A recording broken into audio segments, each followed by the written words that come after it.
Two Minus Infinity, Scene 2 of New Partners, a comedy by Rex McGregor. Recap. Previously on New Partners, Jake planned to marry Lauren as soon as his divorce came through. His wife Harper had other ideas. Jake thought she was trying to break up his new relationship, but Harper was actually focused on seducing Lauren. Now, 3 months later, it's Harper and Lauren's wedding day. Setting: a bedroom. Lauren is wearing a bridal gown. Harper is calmly getting dressed in a suit.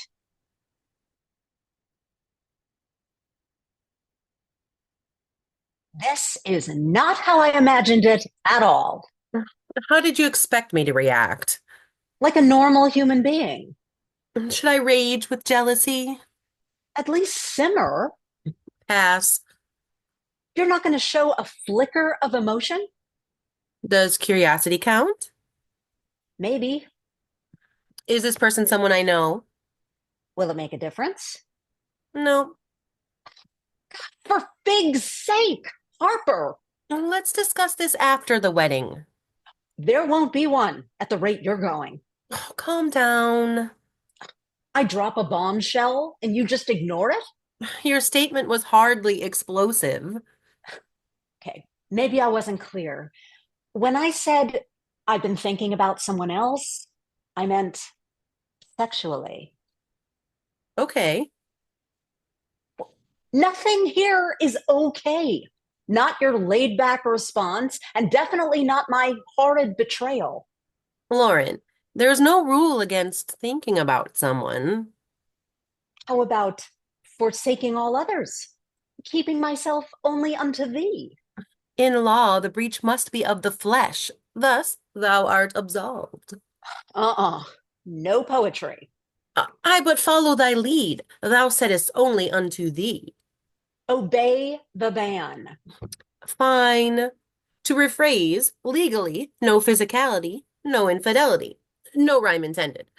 You're good. Trust me, or rather, don't trust me. I'm not, in any sense of the word, good. Harper struggles to tie her necktie. Can you help me with this? I'm tempted to strangle you with it. Let's save that for tonight. What? Choking play. Huh? Oh, you weren't suggesting. No, Harper. I'm not into erotic asphyxiation. That's a relief. Neither am I. I may kill you, though, on grounds of extreme provocation. Murder is much more socially acceptable. Are you trying to push me over the edge? I'm trying to salvage your big day. I thought this was our big day. It is, but you know, the whole shoes and rice thing, it's your dream. Are you saying you're less committed? The exact opposite. I'm putting way more on the line. How? Ugh, look at me, dressing up like a penguin, ready to dive into the ridiculous ritual. You said you're happy with the civil service. I am. I'm willingly sacrifice logic to grant you your childhood fantasy. Don't take the plunge for my sake. I want to. I'll be gloriously irrational to prove how much I love you. That's actually kind of hot. Great. Now, tie this knot. Then bring on the big one. Wait, we haven't resolved our issue. There isn't any. When I said okay, I wasn't just acknowledging your confession. I embrace it. What the fig? I'm thrilled to hear you're not boringly conventional. How can I be conventional? I'm marrying a woman. That stopped being a badge of radicalism years ago. So you think I'm unadventurous and dull? Well, not anymore. You've demolished the facade. I'm itching to explore polyamory with you. Polly, what? The word isn't important. What matters is your openness to the concept of multiple lovers. I know I only mentioned one person. It's best to start slow. At this stage, a foursome would freak you out. Yeah, I'm feeling really uncomfortable. Hmm. Wait till you try an orgy. Listen, babe, I have no interest in what Jake would call plural stuff. Fine. Most open marriages keep encounters separate anyway, strictly one-on-one. I can't believe we're talking about this. Isn't it wonderful? You taught me brides and grooms, and I'll introduce you to V's and hinges. You sound extremely knowledgeable on the subject. Thanks to experience. You never mentioned it before. Well, I underestimated your broad-mindedness. Please, just forget what I said. I'm in love with you. Likewise. This is so cool. Loving openly, free from any pressure to be unnaturally exclusive. Unnaturally? No great ape species is monogamous. We're not penguins. Well, despite how some of us look. Hey, look, can we wind things back to before I shot my mouth off? Well, you were honest. Most people never risk saying how they genuinely feel. Too scared of jeopardizing their relationship. If only they knew their partner probably has the same urges. You're wrong. Recent scientific research indicates that most people You're actually. wrong. You're wrong about me, being totally honest. You've taken the first step. Your sophistication will soon grow on an exponential trajectory. Oh, gosh, shut the fig up. God, you sound like Jake. Hang on. Hang on. Please tell me the person you've been thinking about isn't him. You said you didn't care who it is. Well, I draw the line at my ex-husband. Now who's conventional? Is he behind this? Oh, is he here now? You're paranoid. Oh, Harper takes out her phone and places a call. Off stage, a phone rings. haha, show yourself, you bastard. You kept my number, darling. I'm touched to the nth degree. Lauren, what is going on? Oh, don't blame her. The test was my idea. What test? The one you just failed, immeasurably. He accused you of having. Oh, zero respect for wedding vows. You hypocrite! You're the one who cheated on me! I had the good grace to hide my transgression. You proclaim adultery as a lifestyle. The correct term is consensual non-monogamy, and the key is telling the truth. I lied, babe. Ever since the day you swept me off my feet, I've never considered anyone else. Oh, Walk away, loser. This'll teach you to steal my fiancée. she's not a piece of property. I cherish her as the sole, singular, one and only focus of my attention. Lauren, he's manipulating you again. Can't you see that? Yes, of course, but What? it doesn't alter the fact your idea of marriage isn't compatible with mine. Okay, Okay? I accept your decision. Hear that, Lauren? She's casually saying goodbye. Oh, stay out of this, you asshole. I actually thought you loved me. I do, but love doesn't entitle me to anything. It entitles me to respect. I challenge your definition of the word. There it is, the gulf between us. Her negativity can't compete. My infinite devotion is logarithmic in magnitude. Spare me the math. Gladly, now we're together again. Whoa. There's still an appointment booked at the registry office. I'll step in as the groom. No way. You, you, you don't want to waste a perfectly good bridal gown? It'll keep till I find someone who isn't a player or a schemer. You're disintegrating my heart. Oh, console him, Harper. You two deserve each other. How can you be so brutal? I fell in with bad company twice. Now, big off, the pair of you. To be continued.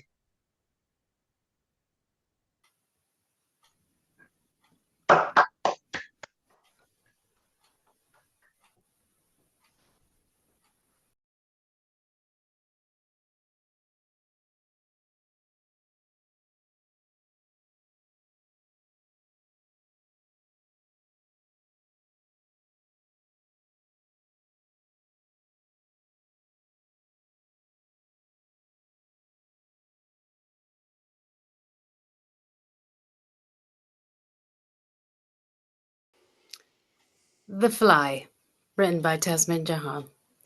Davina walks into the office lunchroom to find Jack, her work colleague, intently looking around the room with a tea towel in hand. Davina becomes curious as she puts her lunch on the table. Jack, what are you doing with that tea towel? Oh, hi, Davina. I'm just, I'm just trying to get rid of that huge, ugly fly. So what's the fly done to you? I'm trying to have my lunch in peace. It was buzzing around my face when I took a bite of my cheese and pickle sandwich. Then it aimed for my apple. So irritating. I hate cheese and pickle sandwiches. Your loss. I wonder how the fly got in. Well, it must have been attracted to the cooking smell from the restaurant across the street. And then, given that our window was open, he flew in. I see. How do you know which pronoun the fly is? Well, I said he because he just came to mind. But the fly could be a she or a they. Perhaps you should ask the fly for clarification before I scare it away, or brutally kill it with this tea towel. The fly's probably scared right now and is trying very hard to get away from you and your wicked tea towel. Such a pity it's not a level playing field. It's just a fly, Davina. Stop politicizing the situation like one of your meetings. Besides, this is simply between me and the fly. Now, wait a minute. I do not politicize my meetings. I'm not the only one who thinks that. My intention as Chief Advisor of Product Management is to provide clarity, integrity, and inclusivity. Oh, your meeting today about the fiscal and social risk relating to the latest home cleaning solution was, quite frankly, over the top. Home cleaning products are just practical solutions for everyday living and convenience. That's all we need to think about because the consumer doesn't give a hoot about fiscal or social risk when cleaning their homes. I hadn't realized that your cold silence had been judging me so harshly during that meeting, especially when you had an opportunity to respond, but you chose not to. Where did it go? I can't see it right now. No wonder that fly has been irritating you. And I guess with that tea towel in hand, you're taking it out on the fly instead of me. Davina, the fly is a separate issue here. And I don't want to talk about the meeting anymore, as I would like to get back to my lunch. But it's a living creature, and it has a right to live the way it chooses. But the point here is the fly is interfering with my lunch. The fly probably wants to pierce and suck on your cheese and pickle sandwiches. That's perfectly normal behavior for a fly. I don't think so. Please put that tea towel down. You look idiotic. Idiotic? You mean you feel embarrassed by seeing me like this? Well, as you're a clear and fair person with a lot of integrity, if I stop chasing the fly, will you take over so I can finish my cheese and pickle sandwiches? I will do no such thing, as the fly doesn't bother me. What have you got for lunch? Just sushi. Oh, I'm sure the fly would like that too. Where is it then? It's on the ceiling over there. Good, just leave it alone. How do I know the fly will remain in that position until I finish my lunch? I don't know. Exactly. I wonder what the fly thinks of us. I really don't care. I mean, isn't it remarkable how their wings, claws, and the pads of their feet enable them to cling to smooth surfaces? I read about that in our last issue of Home Cleaning Booklet Solution. I wonder if the fly is attracted to my sandwich because I put in an extra layer of cheese. Did you know that flies undergo complete metamorphosis? I'm going to keep the towel close, as I may need to use it any second now. And if they didn't take care of the rotting organic items within our environment, we would have had another huge problem with waste. You better keep an eye on your sushi. Plus, there's over 100,000 species of flies worldwide. Isn't that amazing? I've stopped listening to you, but please continue, as I'm sure the fly is fascinated by these mundane facts from our last Home Cleaning Solutions booklet. I guess man and a fly are rather sensitive creatures. Pity one wants to kill the other. I mean, what if that fly were to kill you? I said I've stopped listening to you, and I meant it. So please ignore me and eat your sushi. Oh, should I ignore you for the rest of the day? Davina! Talk about not following specific instructions. Oh, just enjoy your cheese and pickle sandwiches. And I hope the fly gets some of it too. Not a chance. Oh, it's off again. That's it. I've got my tea towel ready. Oh my God, it just landed on my face. Oh, get off, you horrible fly. And don't go near my sushi. Don't move a muscle. This will be quick and painless. I'm not going to just strike it once, and I'll avoid your sushi. Oh my God, Jack! And my sushi's on the floor. You've just ruined my lunch. Well, don't blame me. It was the fly. This never would have happened if you'd helped me kill it in the first place. So what am I supposed to eat now? You want some of my delicious cheese and pickle sandwiches?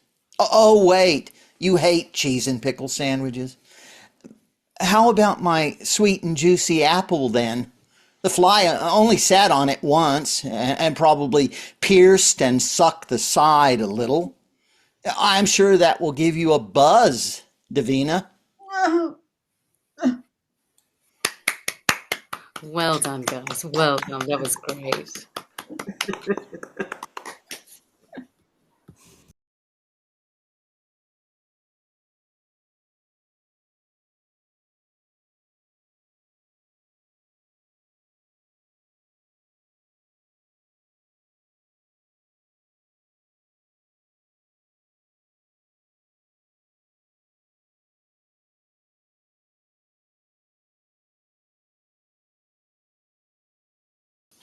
Poached Salmon, written by Manny Barrero. Lillian and Edwin. Outside. He brought me flowers, calla lilies and lilacs from his own garden. Oh, he was just charming you. I enjoy being charmed. Since when? Since always. I thought you preferred sincerity over charm. He was very sincere, a perfect gentleman. What was he wearing? A tuxedo. I adore a man with a tail. There must be some kind of instinct left in us from our past that still appreciates that sort of thing. Was the tuxedo rented? Does that matter? Of course it matters. Everything matters. Then he owned it. So he's rich. Why does he always have to be rich? Why not? Did he show up on time? He was early. How early? About half an hour. Too early is just as bad as too late. I don't mind early, but I have no patience for any type of late. What did you wear? The velvet dress. Oh, that's too tight on you. No, it fits just right. I like the other dress on you better, the green one. That piece of rag. I looked like a giant olive. Oh, you used to think it was elegant. I can't put on the same dress all the time. Besides, the train is too long. Gets in the way of my movements. Done it. I refuse to place a train out of service just like that. Did you wear the black stockings? Of course, with velvet shoes. Not the gold ones. It's a shame you have such an underdeveloped sense of fashion. I know what I like. I also had on a pearl necklace with diamond earrings. I prefer the gold leaf earrings instead. Okay, I wore the gold leaf earrings. What did you do? We danced. You like to dance. I used to hate to dance. Your family has a known history of 2 left feet. Well, I guess they finally found the right foot. Because this night I got on the floor and immediately started to swing with the music. You started swinging just like that. Once you get on the dance floor, you have no choice. We spun round and round, not taking our eyes off each other for 1 second. Didn't you get dizzy after a while? Yes, but it was a kind of dizzy you hope lasts forever. What I don't understand is how he got you up there in the first He place. simply asked me. Why didn't you say, no, I'm sorry, but I don't go for that? I didn't want to disappoint him. He seemed like he wanted to dance. And you were determined to please him. In a way, this was a special night.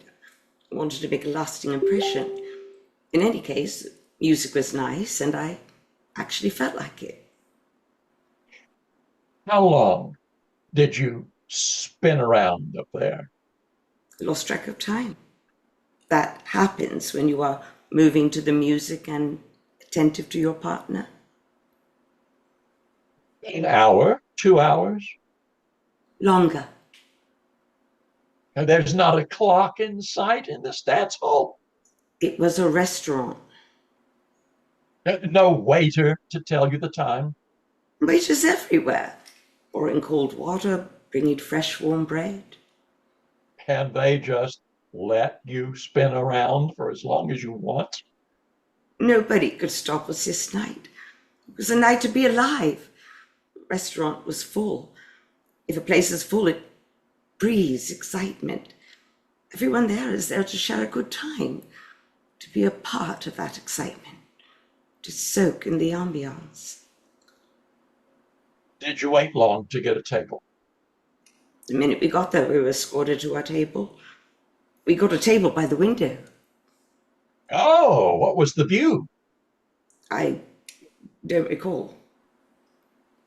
A street, a mountain, a river? I was distracted. When did you dance? Before or after dinner? After the chocolate truffle cake. You ate chocolate? You're allergic to chocolate. It was a night of abandon. All cares tossed to the wind. Chocolate truffle cake was delicious. With your stomach full, you volunteered to go bouncing around. I didn't volunteer. I was asked. If you are in a fancy restaurant, you simply talk and eat. We talked plenty. Well, who was talking more, you or him? I was talking and he was talking. Well, somebody had to talk more. I did then. What about? A little bit of this, a little bit of that. What did you order? Salmon. Poached. Since when do you like poached salmon? It was out of this world. In all my life, I've never heard you say that you like poached salmon. I had no idea they poached salmon, but as I was reading the menu, the poached salmon popped out at me. What did he order? The same. Who ordered first? We both wanted it. But who came up with the poached salmon idea first? He mentioned it. And that's when it popped out at you? I would say that's a fairly accurate description of what occurred. Something doesn't pop out at you after someone mentions it. I could have chosen whatever I wanted. Then why didn't you? I did. I chose the poached salmon. No, he chose the poached salmon. He didn't force me to pick the poached salmon. His manners were beyond reproach. When he wanted the waiter, did he snap his fingers? There was no need for that. The waiters were very attentive. In a moment of crisis, would he have snapped his fingers? It all depends. Would that have changed your impression of him? It all depends. You must make a decision. Wouldn't snap his fingers. What if he did? Didn't. Would you have left him? Probably. Yes or no? Yes. I don't believe you. You would have spent an evening with a man snapping fingers at waiters. I would have pointed it out to him. Oh, that's not good enough. And if I got up and left, what's the use of that? You have to point out to people their mistakes if you want them to change. People who snap fingers at waiters never change. Some do. It seems to me that anything he did was fine by you. Last night, he could do no wrong. Any wine? Some, Red or white? white, Grape? Chardonnay, Excellent. What year? old. You have to pick a year. Not if I don't want to. The wine must have a year. 1961. French or Italian? Italian. You're better off with French in 61. Okay. Then it was 1959. Then Italian makes sense. I thought so. Did you toast? Oh, yes. To what? That's a secret. You're supposed to tell people what you toast to. That's the whole point. Are you sure? Yes. You might not like it. You don't know everything I like and don't like. What about you? Do you know everything I like and don't like? Nobody knows everything about another person, no matter how long they are together. The element of surprise is always there. That's what keeps us interested in one another. You mean the more we know, the closer we get to being tired of each other? Sometimes. Then I won't say anything. Neither will I.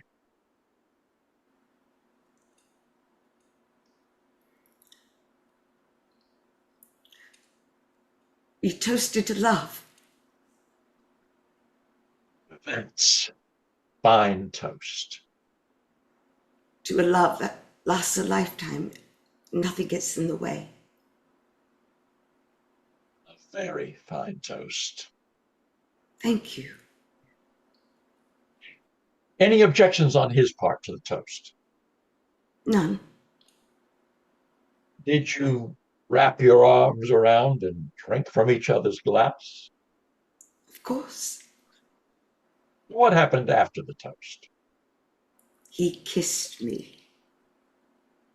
Right after the toast? Shortly afterwards. In front of everybody? I didn't notice. He was that good of a kisser. Better. Did you both have your eyes closed?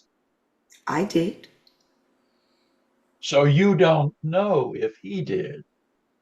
I think he had his eyes closed. Did you peek? I didn't peek. Now then you don't know. I'm certain he had his eyes closed. How can you tell? Some things a woman just knows.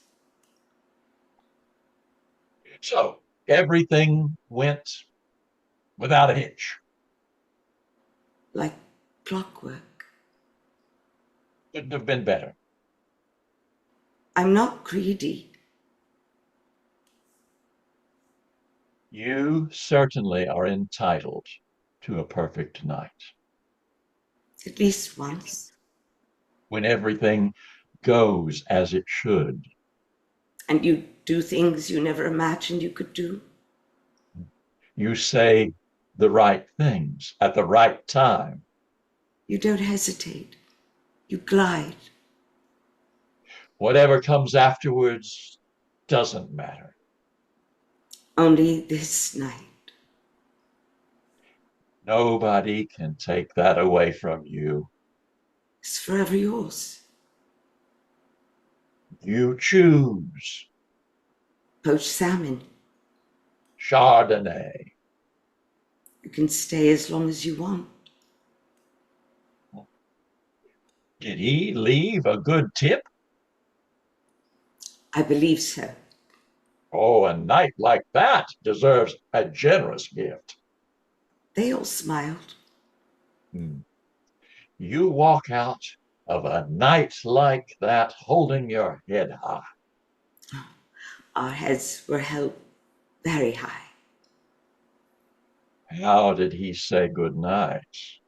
Another electric smooch? No.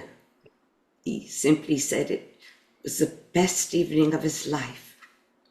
Then he took my hand and kissed it. Nobody does that anymore. He did.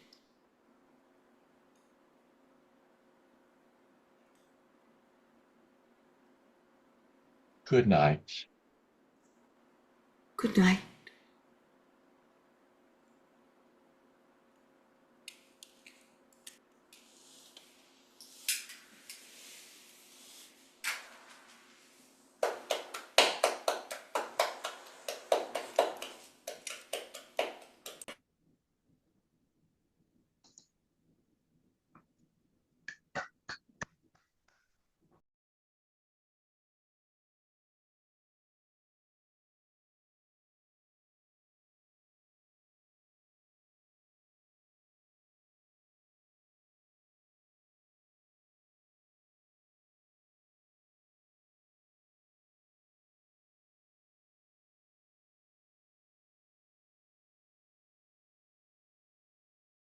The Fairy Godmother Story by Nicholas Hart. The location is an employment office. At Rise, Glenda waits at the counter. A sign reads, "Hilda, I'll be back." Hilda walks up behind the sign in the counter and removes it. Next. That would be me. You think? Yes, I've been standing here for 2 hours. That's nothing. Last week, Tony waited for 2 days. That doesn't seem right. I don't get paid for quality, lady. Well, can you help me? I have the paperwork all filled out. You're applying for unemployment. Job title? Fairy godmother. No, honey. What did you actually do in your last job? Let's see. I turned a pumpkin into a coach, mice into footmen, and I was a fairy godmother. Says so right there. I see that, but I can't release funds unless I have the name and address of your previous employer. See, it's blank. Her name was Cinderella. You've heard of her, right? Okay, let's try this again. I'm sure she'll give me a good reference as she's now married to the Prince of Paladonia. And I'm married to Pope Francis. Listen, girlie, I don't have time for childish theatrical bullshit. If you want a check from the government, you need to fill out the whole form. I wasn't technically employed by her. Then I can't help you. Next. Please, Miss Broom. Hilda Broom. That's a lovely name. Look, I'm an out-of-work fairy godmother in a world where no one believes in magic anymore. It's very sad, and I need help. Boo-hoo to you. It's not my job to care, Glenda. I don't give a damn. Glenda's a very pleasant name, too, by the way. Thank you. I understand you're busy, but why do you think people have become so resistant to magic when it's inside us all, just waiting to blossom like a beautiful rose? Probably has something to do with working 3 jobs, taking care of an elderly father in Flatbush, raising 2.3 brats in a place she can barely afford on an income that's 3% above the poverty line. Sounds awful. It's the norm, statistically speaking. I don't think I like the norm very much. Nobody does, but they deal with it. Do you have any suggestions? Oh, thank you. Sure. I suggest you leave because I can't help you. Where am I to go? Well, what am I to do? Try the alley behind the adult bookstore. What's there? Tony on Friday nights. Why do people make things so difficult? Bureaucracy is the true king of the world. Most people don't realize that until they first visit the DMV. I don't drive. Look, Ditzy, I don't have time to cater to your psychological needs. You'll need a shrink for that. Ditzy, that's what my grandmother used to call me. A term of endearment, I'm sure. Don't take this the wrong way, but get your wand, tiara, and tutu out of the government of labor this minute before I blow a head gasket. You don't have to yell. Comes with 30 years of practice dealing with the public. You're a very mean person. Beats being a clueless idiot. Next. Blackout. Lights come up on a park bench. Glenda sits crying as a witch enters and sits at the far end. What's the matter with you? I'm no use to anyone. I'm gainfully unemployed. Oh, thank you. Seems to me you're either one of those good witches from up north, or you just been kicked out of a costume party. The former. Name's Glenda. Broomhilda. Do you have trouble getting work? Nope. People love evil. It's so popular now that blacker is the new black. Business is booming like a bat out of hell. Isn't that a song? An album from Meatloaf. Point is, you need to reinvent yourself. Be in line with what the world wants. Step it up. Well, I suppose that does make sense. How can I do that? What you need is a marketing plan. Oh, I've heard of that before. It sounds complicated. Reach deep down to your inner demon and bring forth a razzle-dazzle that no man can resist. Ooh, that sounds fun. And a little kinky. Men love being dominated by a powerful woman with a bad attitude. We've got magic that any man would give his left testicle to possess. Remember Adolf Hitler? A client. Wow, you've certainly been around. We don't discuss my age ever. Of course not. How would you like to be my new apprentice? I don't know. How much does it pay? You don't talk money before an offer is made. Sorry, it's been a long time since anyone's asked me to do anything. And those bill collectors are relentless. Put a hex on them and say goodbye to all bills. Thanks. That was easy. Stick with me, sister, and I'll make your life easy. That would be marvelous. Firstly, language. Instead of marvelous, say it's cool. It's cool. Much better. Oh, look, there's a rat staring at us from a bench on the other side of that tree. Ah, the fat one over there standing up, that's my husband. Why'd you turn your husband into a rat? Ah, gets way more free food and sex that way. Trust me, he's much happier. Clearly, there's something I need to learn. Please tell me what I should do. Say, I'm mad as hell and I'm not going to take it anymore. Isn't that from the movie network? Some of my best lines come from old movies. Hadn't realized you endorsed plagiarism. I like lots of things, sister. What I don't enjoy is a witch who's a snitch. Oh, sorry. I won't point out any more mistakes. Good. Now repeat that line with lots of venom. I'm mad as hell and I'm not going to take it anymore. Now we're cooking with hemlock. Is that good? Better than I and Oot. I'll take your word for it. What you need to do is get angry and embrace evil. Tell all those idiots who don't understand you to go to hell. I couldn't do that. They won't even notice. They're idiots. Oh, I see your point. Give hate a chance and don't overthink things. Okay. Make war, not peace. Why would anyone want to do that? People love war. Because it's evil, horrible, vicious, and soul-crushing? No, because it's the most profitable thing in the world, unless you're dumb enough to enlist.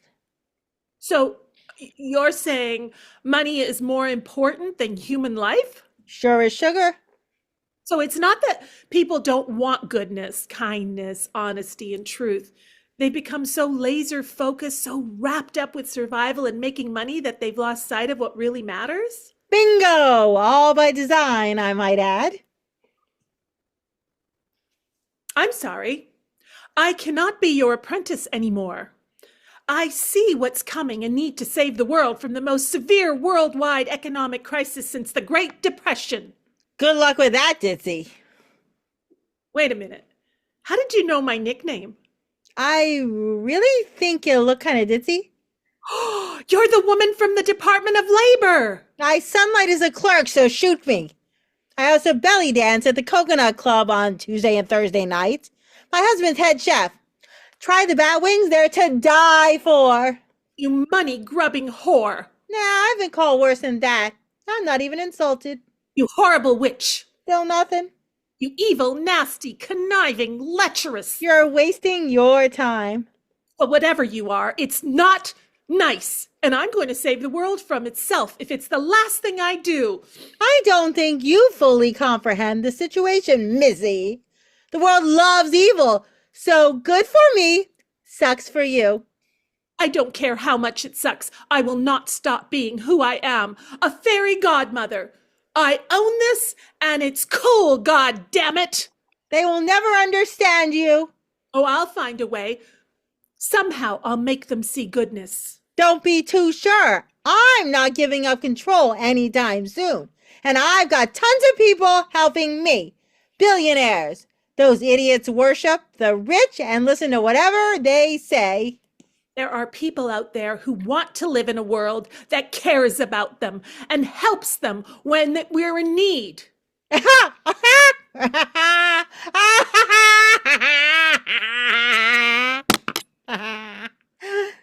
world runs on evil. evil that belongs to me and big multinational corporations and central banks. We're running with the devil. That's a song, by the way, and it's very popular, so get the hell out of my way!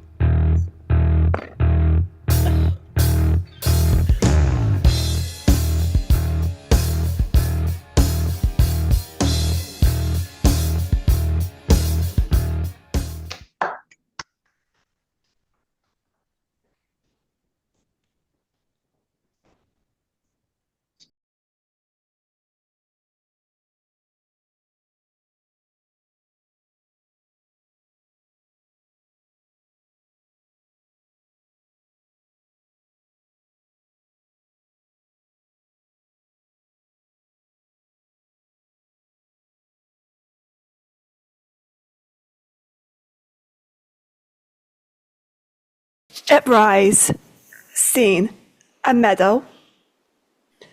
Lights up on a colorful meadow filled with flowers and sunshine. Caterpillar hangs upside down from a silky thread, attached to a tiny tree branch. His body wrapped in a cocoon is slightly curved. His head faces up, preparing to sleep. Ladybug buzzes in cheerfully. Caterpillar, Caterpillar, wake up! It's time to play!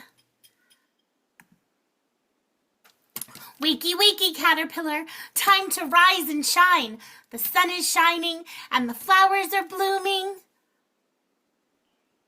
Come on, let's play! Ladybug waves a colorful flower near Caterpillar's face. Caterpillar slowly opens his eyes. Hello, Ladybug. I want to play, but I'm sleepy, and I need some time to myself. Ladybug stops waving the flower to take a closer look at her friend. Oh, is something wrong? Well, I've decided to make some changes in my life. Really? But why? Your life looks pretty good to me. I suppose it looks okay from the outside, but my inside isn't done yet. Does that mean you're hungry? Is that why you're eating all of the time? Yes, I'm hungry, but not like you think. I filled my stomach, but now it's time to fill my heart.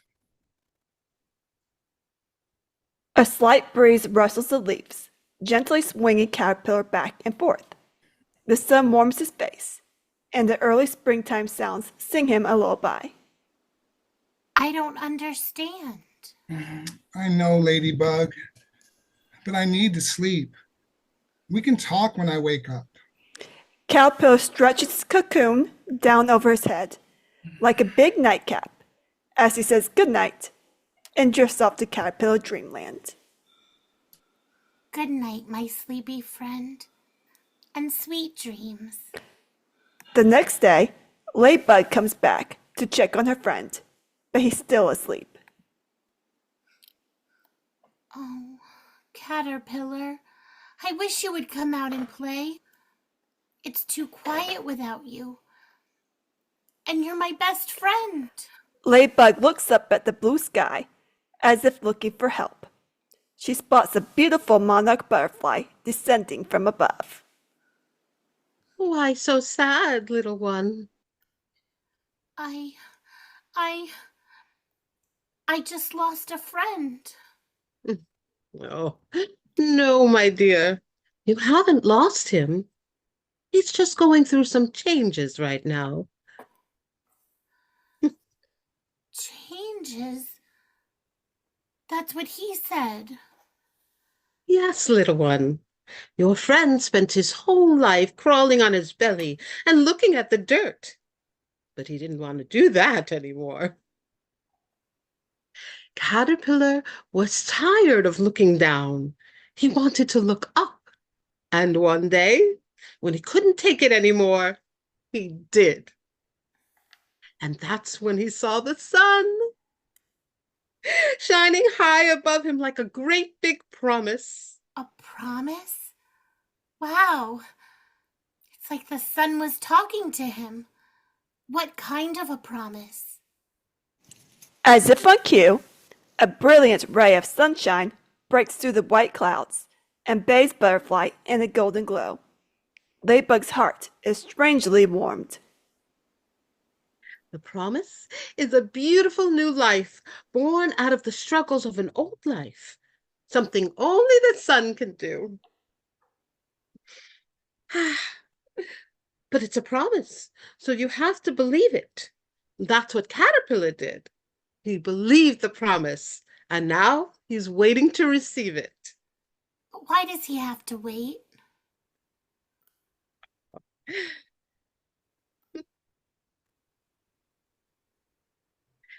Because anyone can say they believe, but the proof is in the waiting. If Caterpillar gets tired of waiting and gives up, it means he never really believed in the first place.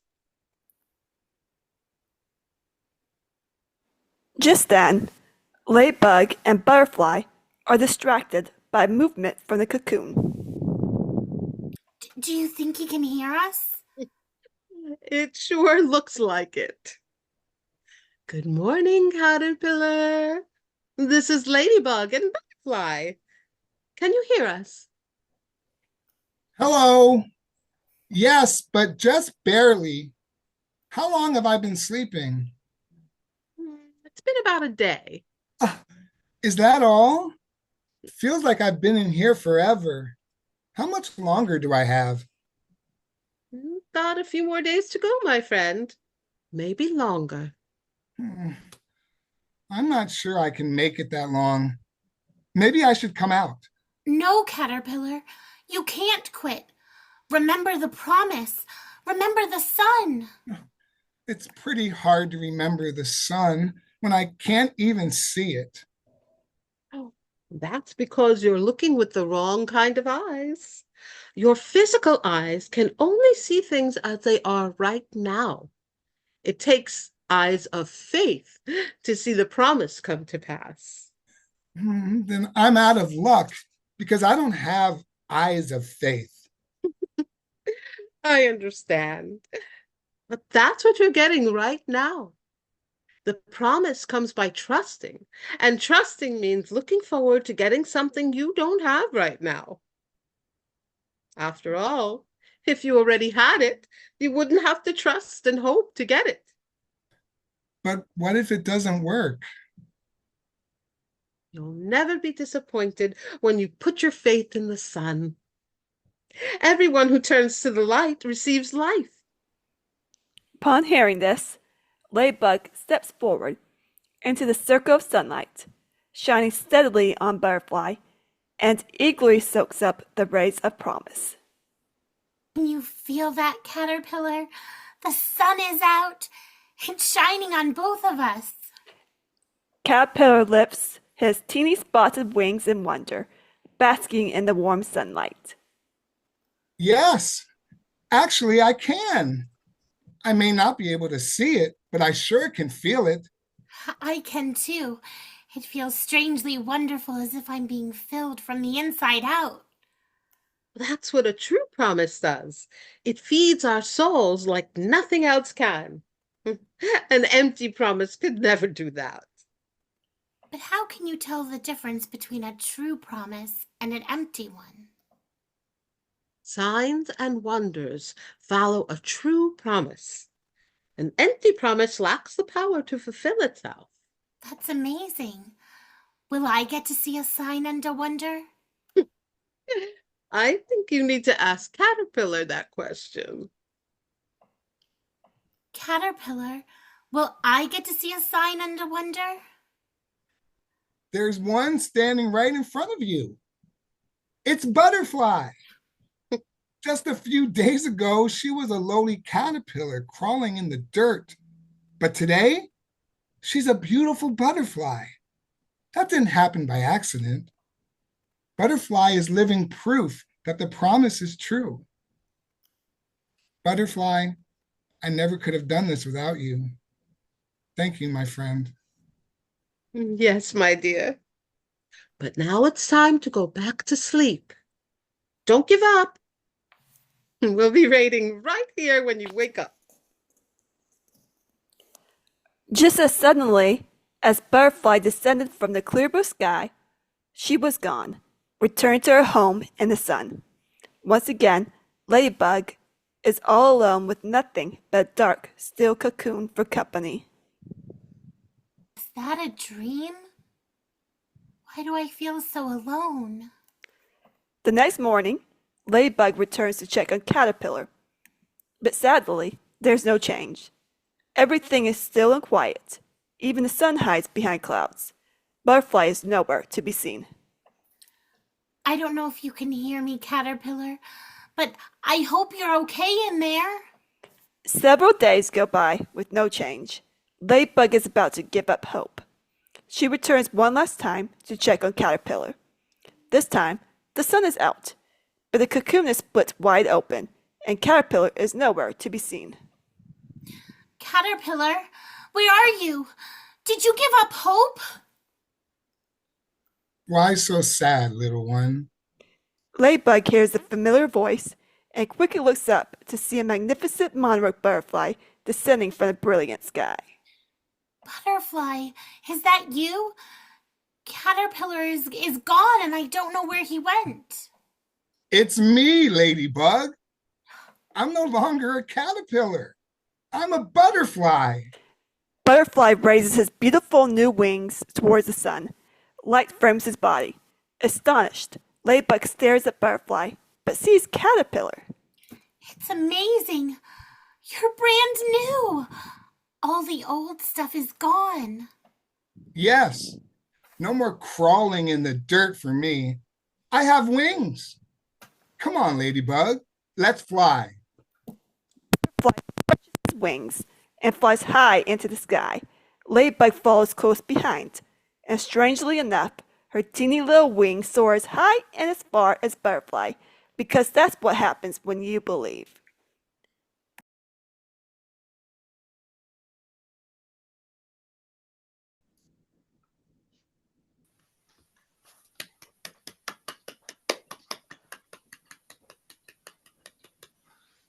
Well, that was our last one. I'm glad a few of us have stuck around.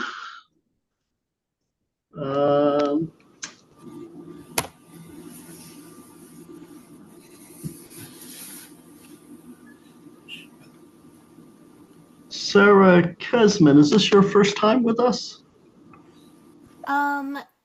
I was with you a long time ago. Okay. So I'm glad to be back. Thank you very much for having me. Glad to have you back. Will you be back? Next month is pretty fast unless things change along the way. I think there still may be some openings in March, if you know. And Minnie? Yeah. How was it for you? I was very, I really enjoyed the performance of both Robert and Michelle. They really brought a lot to the script. Very touching. Thank you. Will you be presenting any more for us? Hope so. Okay. So the way we do it, right, like what I said, we're kind of booked for next month. I think March may have one open spot for another play. I'd have to I didn't see any postings for March. That was weird. Okay. I haven't actually posted them yet. Well, Oh, okay. It's been different since almost December, where we've been actually casting and setting things like 3 or 4 months ahead of time. Oh, okay. I mean, before we cast the day of sometimes. Yeah. But more people are sort of like getting ahead of things and getting cast. And a lot of writers now have gotten very familiar with the actors, and a lot of them reach out to the actors directly. Gotcha. That makes sense. And I've gotten some actors who've reached out to me to write stuff for them. So it's been changing.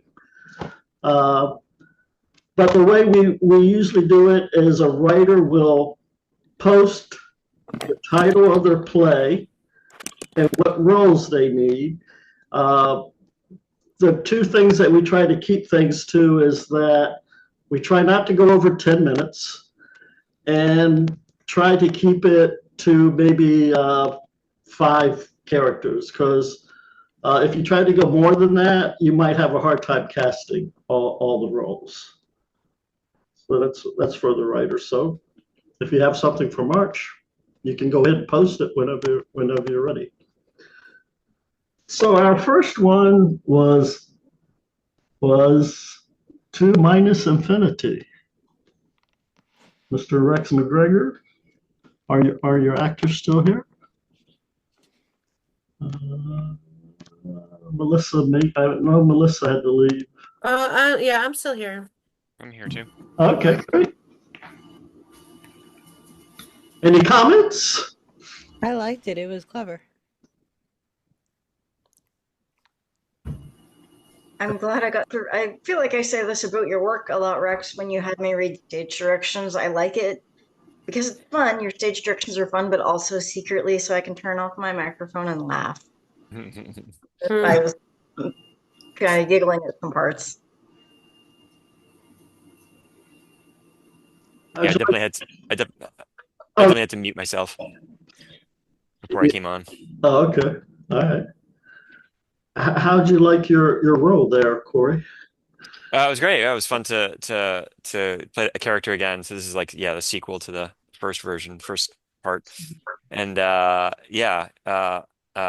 nice kind of it was fun to just come in and be all smarmy and happy with myself, and then kind of get the rug pulled out from under me. So yeah, it was yeah.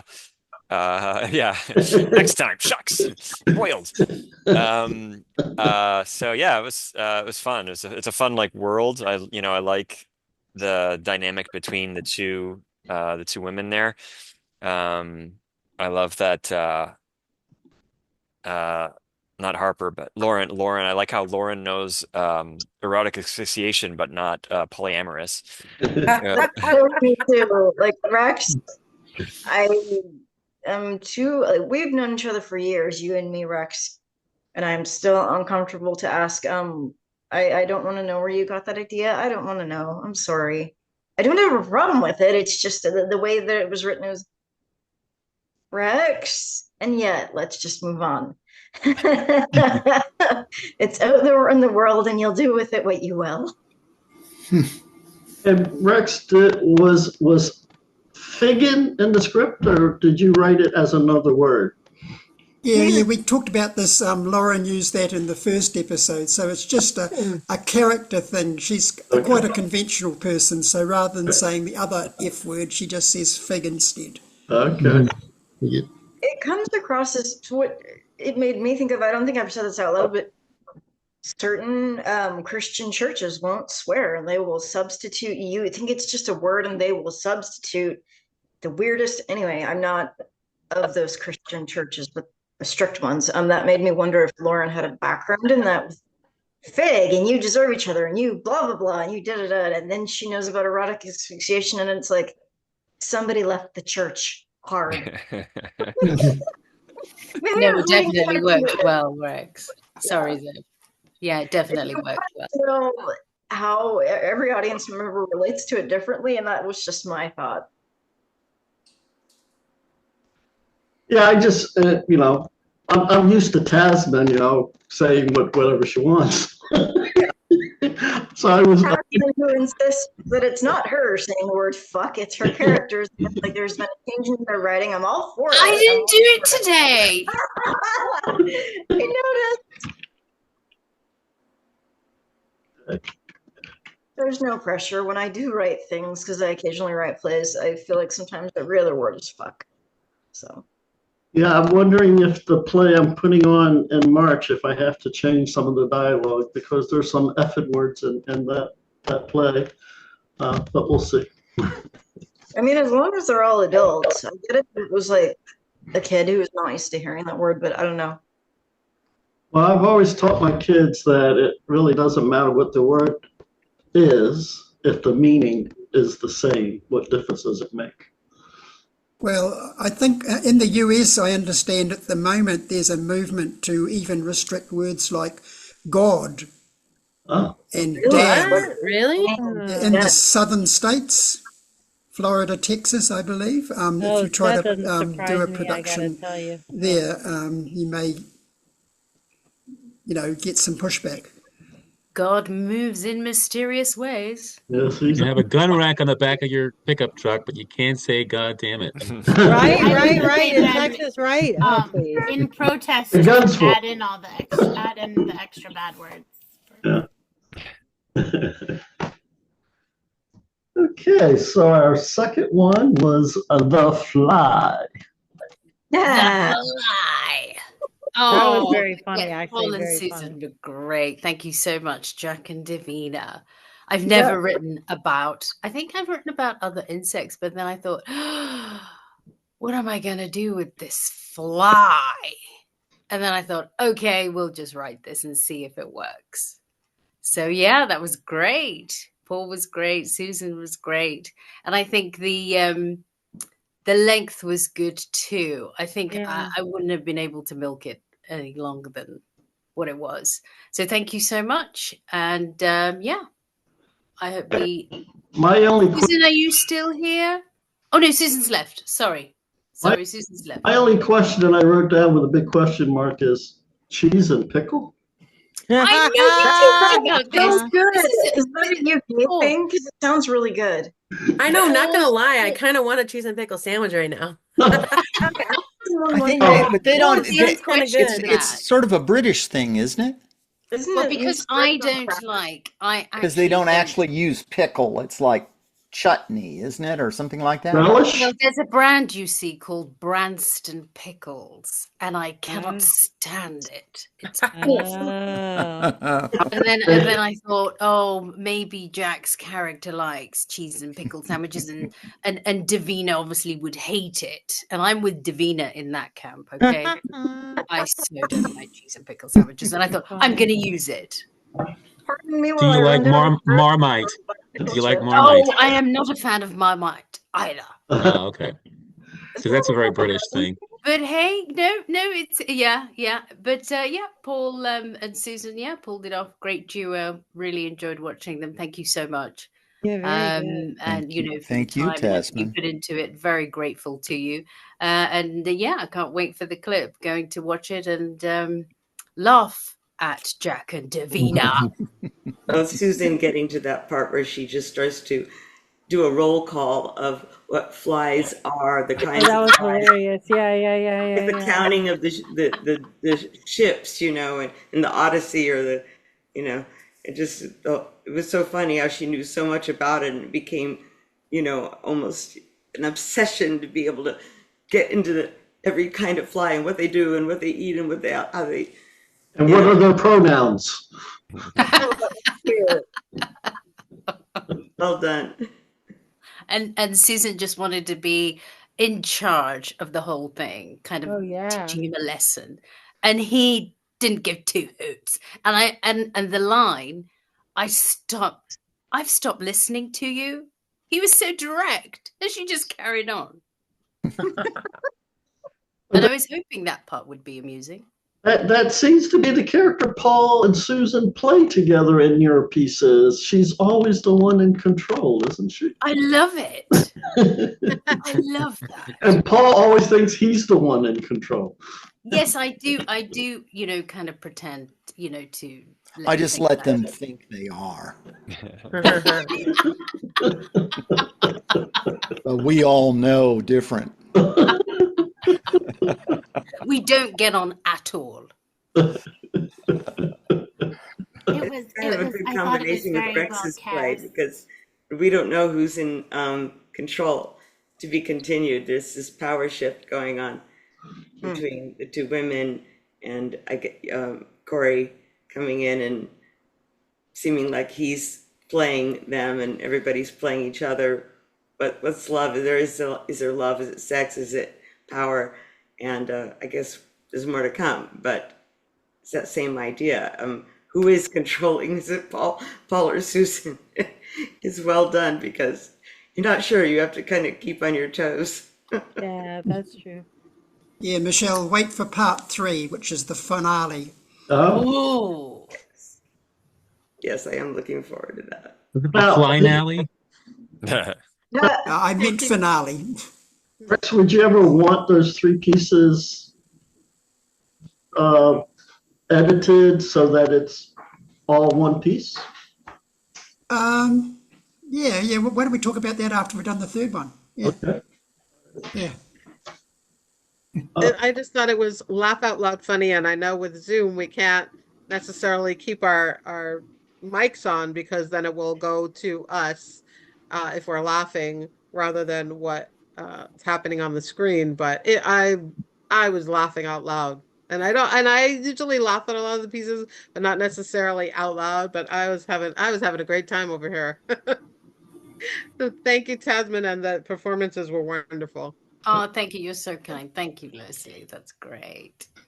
Leslie. So our third one by a new writer that Robert and Michelle brought in, is it Vero? Barrero. Barrero. Like zero. Barrero. But it's not like mini burritos. No. No. Yeah, I was a teacher for over 26 years, New York City high school teacher.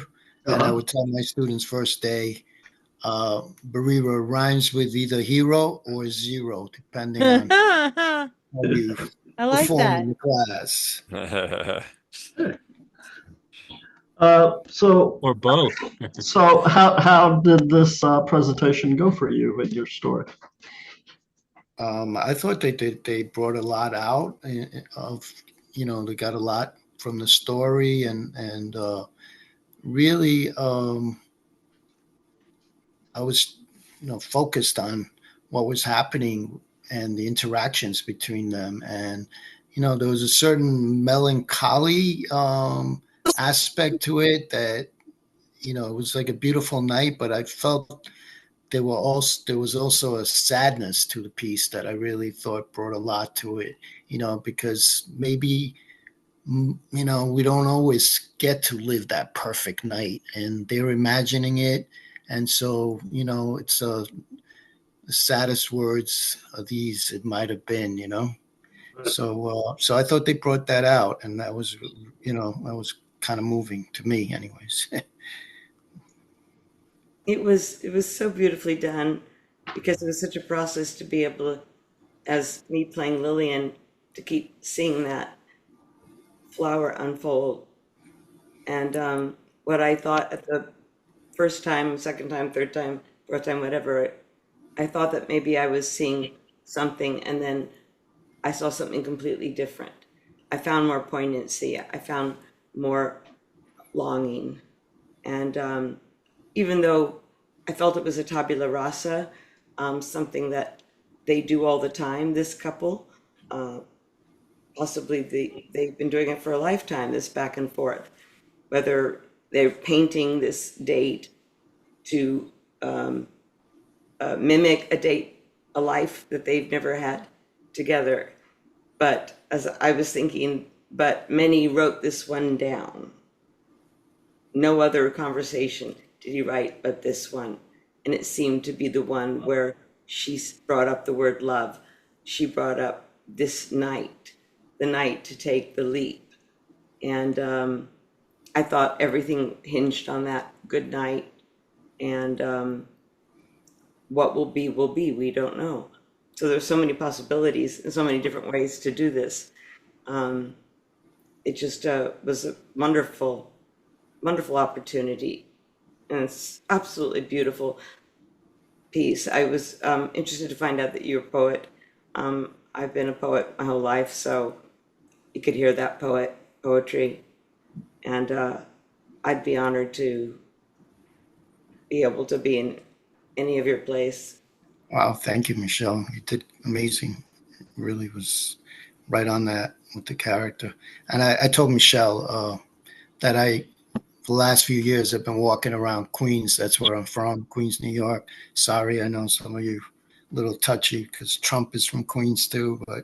But anyways, I write this blog called wildsofqueens.blogspot.com. And it just kind of whatever images I see, I kind of do a little riff on it. So if you want to see more of my work, go to wildsofqueens.blogspot.com. Sorry to plug, but it's LA. Can you put the website in the chat, maybe? What's that? Could you put the link in the chat, maybe? Yeah, sure. Of course. I was going to say, I used to. Oh, no, go ahead. Sorry. That's going to, as an aside, I was going to say I lived in Forest Hills, Queens for 10 years, Oh, and I that's live right in down the Forest. street from Q Forest School, where Trump Oh, actually that's went. right. Yes, Yeah. they're building a whole complex around that school now, like a high-rise luxury apartments. Oh, okay. Not just a, what do they call it? Not just walls. Not guarding it, like protecting it. No. Well, my grandma lives in Queens, and I'm from Mineola, and I grew up being babysat by my grandparents in Rego Park. I don't associate Oh, wow. Queens at all. But I really thought the writing was lovely. I had left the room for a second and then came again, and then I was listening to it. I actually thought for a second, was she describing, it just felt the date, just, it was so vivid, it felt real. I was thinking, wait, is she describing a real date that she went on to like her ex or something? And then I realized it was like a dream, or like what but yeah, it was lovely. And the way that both of you acted it, I thought was great. Especially, like, I was just really moved by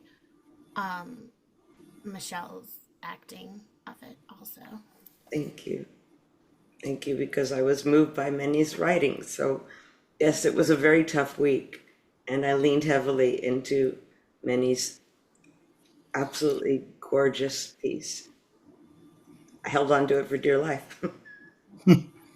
Yeah, it was great. Well done, Michelle. Yeah, it was very good. It was very good, very poignant.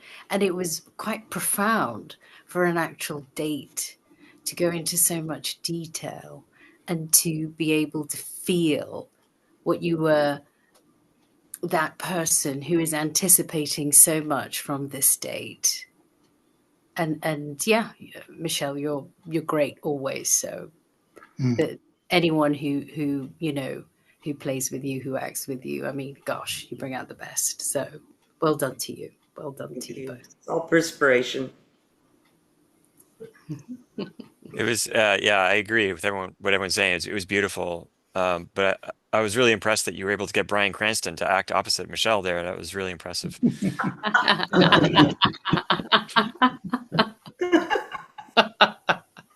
Well done. But no, it was really wonderful. I had the same thought that Sarah mentioned, that, first I was like, is she talking to like her ex, describing the date she had on her new relationship she started. And then it became clear. And then it was like, well, sometimes she's like either lying or she's making it up. And then then it became clear, like, oh, I see. They're sort of like building this mythical date kind of together. And I just wanted to keep on steering it back to the possibility that I did have that date. And I Right. just wanted to make sure that the audience kept, Yeah. maybe there was. you Yeah. know. Yeah. That's true. And it absolutely landed like that, where it was like, oh, maybe it did really happen. Oh, wait. But she just kind of like changed her answer on that one question. So yeah, it was cool. It was a neat journey to go through that. That was really cool. We only got together once, Robert and I said to him, we could do this 7 or 8 times and we would still be able to have dozens of times do it differently and find new ways to do this. And he said to me, you mean tonight? No. He goes, oh, you mean we could just get together and do it? And I said, yeah, absolutely. Oh, the poor man was exhausted. Yeah, I didn't offer any, cheesecake or anything. So. No, darling, it was poached salmon. So our last one was the fairy godmother story, and that was put together kind of last minute, but it seemed to go well. Did it turn out the way you wanted it to, Nicholas?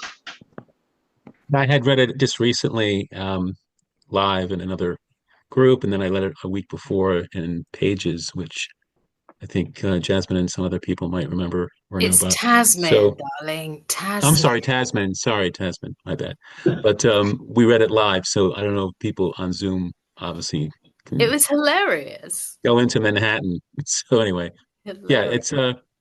it's a cute little piece. It was actually part of this. I don't know if anybody did this, but there was a 30 play and 30-day contest in November for this theater company, and Oh, that's I did. cool.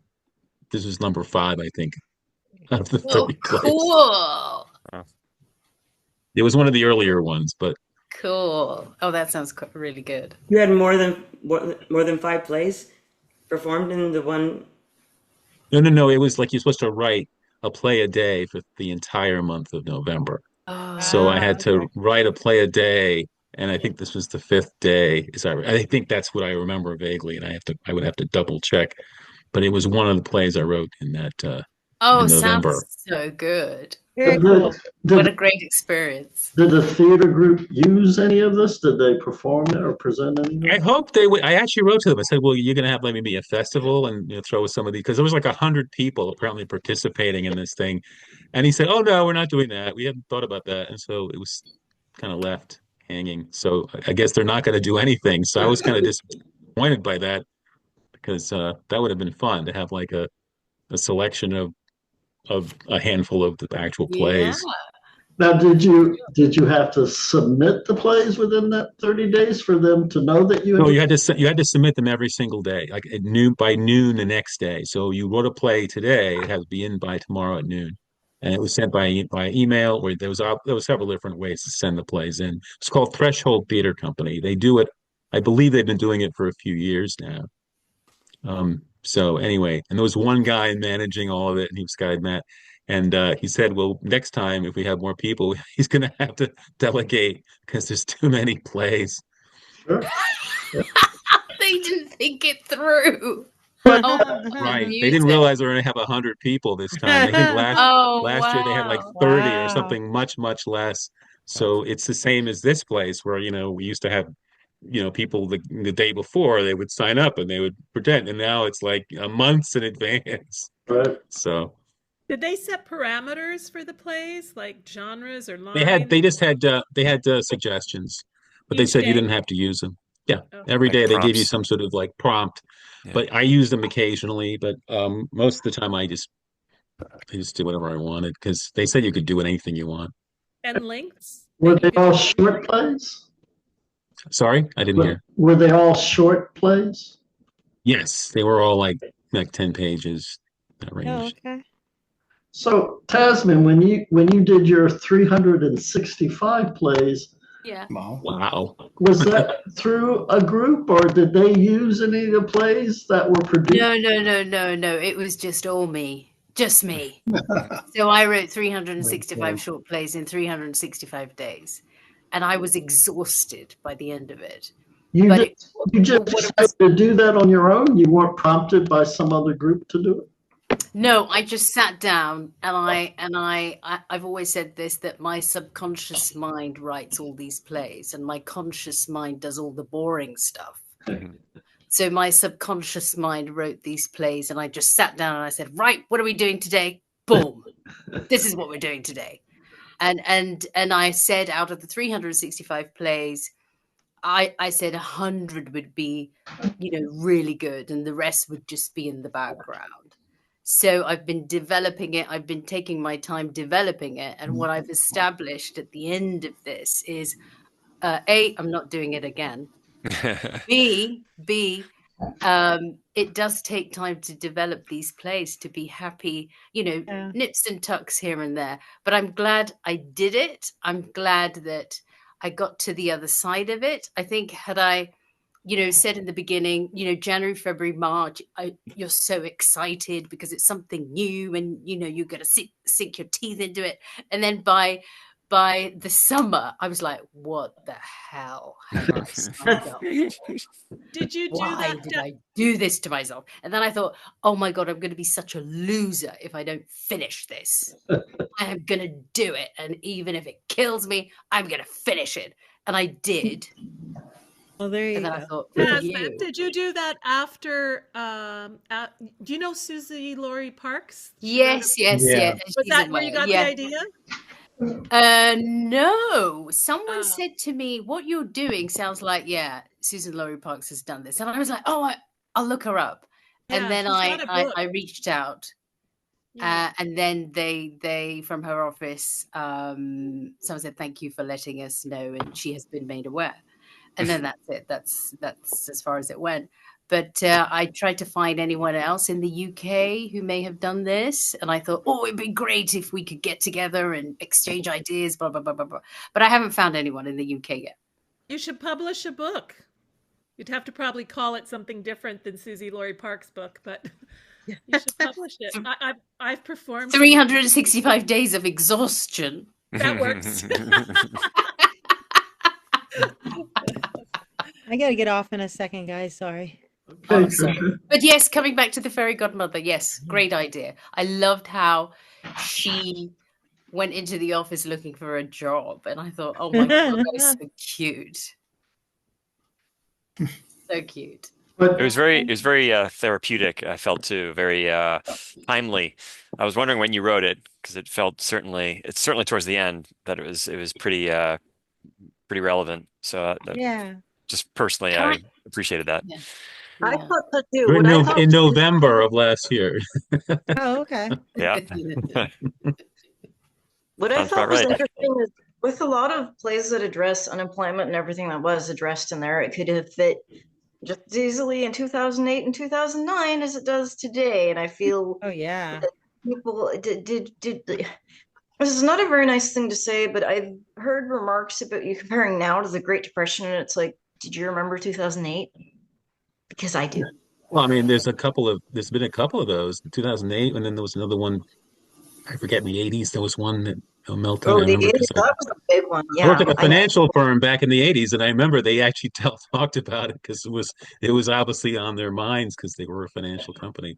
Oh, yeah. I knew But I people. can't remember the year one in exactly. the Was it 60s. 86 or 80 something? I forget. So this is Which one did you work and that's what I'm saying is special, so I should just get over it. I'm sorry, I'm in a weird mood. Can't really hear. I think everybody's talking over. I think Manny asked you which firm you worked for. Oh, in I worked in LA. I worked for Drexel Burnham Lambert, which was the firm that Michael Milken was in. But and he was the junk bond king. And I remember I worked in the library at that time. And I drove to Wilshire Boulevard, which is where their offices were. And the only reason they were on the West Coast is because they were up earlier than the East Coast and could get a jump on the East Coast traders 3 hours ahead. So cool. We've got the Milken campus. We've got the Milken everything they named after him. Milken. So yeah. Well, he had a lot of money at one time. I don't know. I think he still has some money. I don't know what he's doing. He's apparently some sort of recluse or something. I guess so. So I have a question. If I want to reach out to any of you guys, like with any script or anything like that, is there any place that I could access your emails and things like that? Or you can direct message them through Facebook. All you have to do when you go into your direct messages, type a name of the person you want to contact. They'll come up, and then you can message them directly. Oh, okay. And from that point on, if anybody wants to give you their email address, then you could exchange it with them. Okay, great. Thanks, Stephen. Yeah, you can always post a comment too, like if you can't find or if you're not able to direct message, just type in the group, the post in the LA Play Reading and just say, hey, so and so, DM me because I want to talk to you or whatever. Yeah. Okay. Yeah, good idea. What did you teach in high school, Manny? Oh, I taught social studies, but I was in Newtown High School. I guess you guys would know Zoe Saldana. She graduated from Newtown. Archie Bunker or In Carol Connecticut? Connor, Don Is Rickles. this So Newtown, Connecticut? Hello? what's that? No, Is that no, Newtown, no, Connecticut? no. That's the one that had that terrible. That's Sandy Hook. Yeah, exactly. Yeah, no, this is in Queens, in Elmhurst. It was right in the epicenter when we had COVID. It was right Oh, there, yeah. Elmhurst Hospital. And so I was there 26 years. I taught bilingual social studies, and I also taught playwriting at night Oh, very and cool. chess. I was also the chess coach. So I did a lot of things. Cool. So, And I gotta go it walk was my dog. Sorry, I gotta get off. Hi, Trisha. Lovely Bye. to see you, Trisha. fine. Woof, Bye. woof. Can I ask those of you who are left here, and especially Stephen, are you all staying on Facebook now? Like, I mean, after this government has taken over here in the US, with a lot of people I know in Los Angeles have left Facebook and have joined some other blue sky something or other because it's not so far right. I, Is the group staying on Facebook? as long as they haven't censored my post, I will probably stay on Facebook. They did. I haven't heard anything. They did try to get rid of It's my a USA thing. my photograph. Your what, Stephen? Sorry. You know how everybody has their own little icon for themselves, and I have a photograph of myself from like the second grade, and they took that off. They thought it was exploitation of young kids. What? What? That And they it's don't know you. anything about. It is an image of your good self. Oh my. But they let me appeal it, and then they put it back on. In the event that they do, are you going to email us or something? If we do what? If they censor you, are you going to send out a mass email? Because I would, so we can find a new platform. That's what I've seen a lot of people doing. If I have your emails, I would, yeah. I just don't think it's going to happen. I mean, I've been posting stuff about Trump on there for almost 2 years, so they I haven't. think we still have Maggie's script. Yeah, I was just going to say. Sorry to. Pivot. Less despairing. To the voice actor who played the Ladybug, there you are. That was marvelous. Do you do any voice acting at all? Because you've got the voice for it. It was wonderful. I believed every word that you said. I really want to. So I always wanted to do theater, but life just didn't work out that way. And then the pandemic and staying at home is what actually got me back into theater. I hadn't I did a little bit of community theater when I was young and like a little bit of puppet shows, but working from home during that time, I found out about virtual theater, and that's how I got back into it. So I've been doing a lot of that, and well done.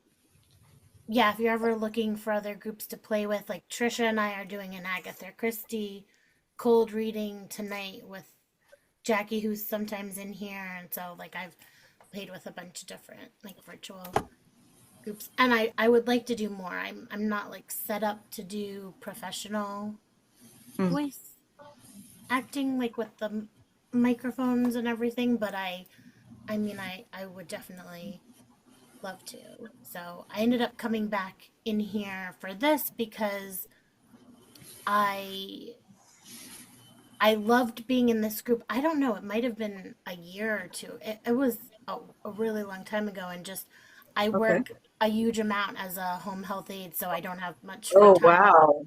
Okay. And I did one of Maggie's other plays, a reading that was like at 10 in the morning on a Sunday or something, and then the thing popped up about her looking for another actor. So yeah, but I'm really glad to be back here. Well, I'm glad that you told me all that. That's wonderful. Okay. And Sorry, everyone that else was is fantastic. way It's too just- much. No, I did the exact same thing. Everyone else is wonderful. It's just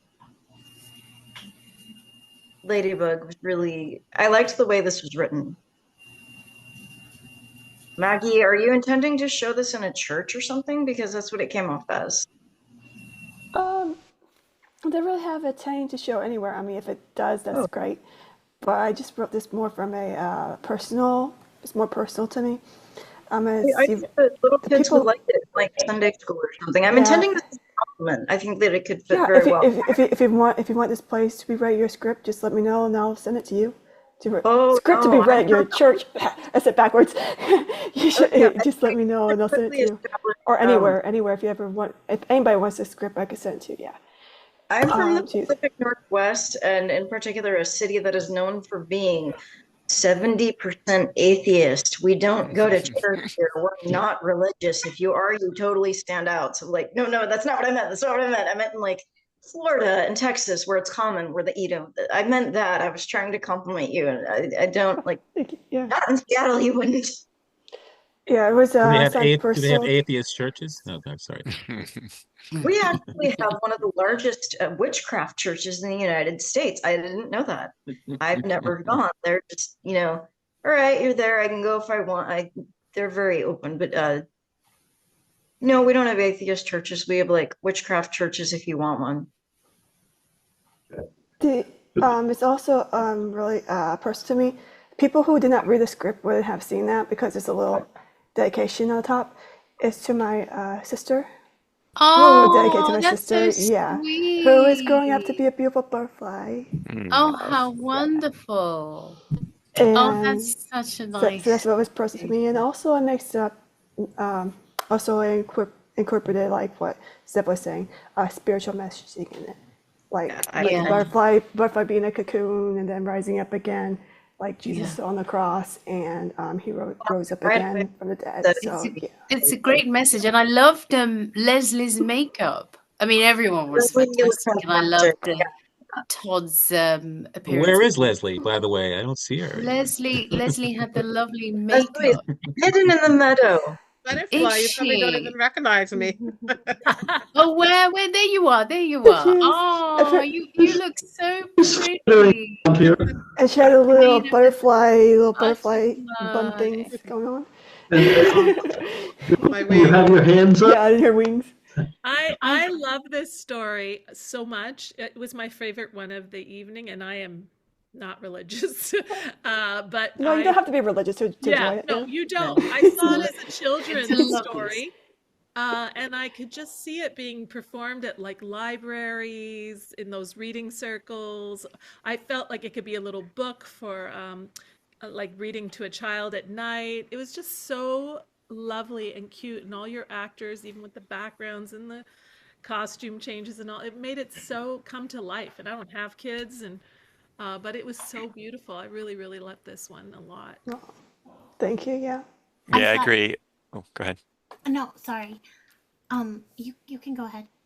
I agree. It was really adorable. I can see the religious sort of, kind of messaging behind it, but for me, it felt like, working through depression and, that sort of thing, like coming to see the light and finding hope in despair and things like that.